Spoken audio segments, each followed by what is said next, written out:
श्री राम समर्थ। सितंबर 22। भक्ति का मतलब ईश्वर के प्रति अत्यंत प्रेम। किसी बड़े यंत्र में एक चक्र शुरू हुआ कि शेष सभी चक्र भी अपनी अपनी गति शुरू कर देते हैं। हमारे मन की भी ऐसी स्थिति है। मन की शक्ति काम करने लगती है तो उसके साथ अन्य सब शक्तियां भी गतिमान हो जाती हैं। मन को अपनी शक्ति से नियंत्रण में लाना बहुत कठिन काम होता है। वह महान पुरुष ही कर सकते हैं। जैसे पारे को सामने उंडेलो तो वह दिखाई देता है, लेकिन उसे लाठी से मारो तो वह मारा नहीं जाता। वैसे ही मन का है। मन है यह तो समझता है, लेकिन उसे रोकने नहीं बनता। इसलिए भगवान की शरण जाए। आईने पर धूल जमी होती है, इसलिए उसे साफ करने की बारी आती है। अंतःकरण की गंदगी साफ करने का काम साधन से होता है। मिर्च, काली मिर्च, नमक आदि पदार्थ मिलाकर जैसे सुंदर मसाला तैयार किया जाता है, वैसे ही भगवान की प्राप्ति के लिए 3 चीजों का मसाला चाहिए: शुद्ध आचरण, शुद्ध अंतःकरण और भगवान का नामस्मरण। ये वे 3 चीजें हैं।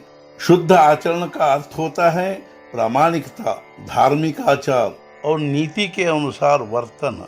शुद्ध अंतःकरण यानी अभिमान न होना, द्वेष मत्सर न होना और सब लोग सुखी रहे ऐसी भगवान से प्रार्थना करना।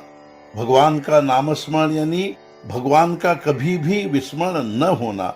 पति को भगवान के प्रति रुचि नहीं या विश्वास नहीं तो पत्नी को नामस्मरण करना छोड़ने की जरूरत नहीं होती।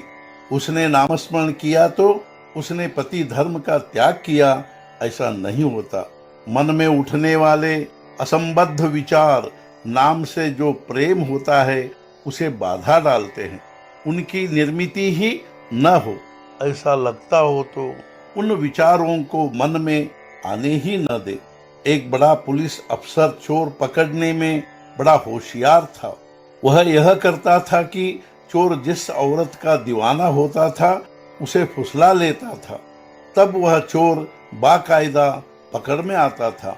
उसी प्रकार हमारा मन जहाँ उलझता हो वहाँ भगवान को रख दो तो अपना मन काबू में आ ही गया समझो।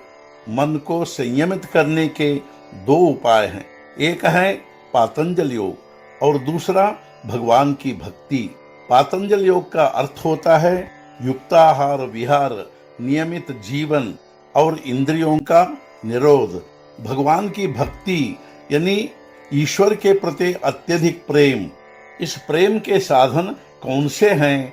भगवान का नामस्मरण, उसकी कथाओं का कीर्तन, साधु समागम और साथ साथ भगवान की कृपा, ये उस प्रेम के साधन हैं। भगवान के स्मरण के बिना जो कर्म होते हैं वे बुरे कर्म होते हैं। कोई भी खाने या पीने का पदार्थ भगवान का नाम लिए बिना ग्रहण नहीं करे। ऐसा नियम किया तो नाम अपने आप आता रहेगा। किसी भी परिस्थिति में हम नामस्मरण करना न टाले, मन को चंचल न होने दे। जो नामस्मरण करते हुए गृहस्थी या प्रपंच करेगा उसका अभिमान नष्ट होकर उसे सुख संतोष का लाभ होगा ही। आज का मुख्य विचार: अनियंत्रित मन को नाम रूपी कुंदा बांध दो तो मन में भगवान का प्रेम निर्माण होगा। सद्गुरुनाथ महाराज की जय। जय जय रघुवीर समर्थ।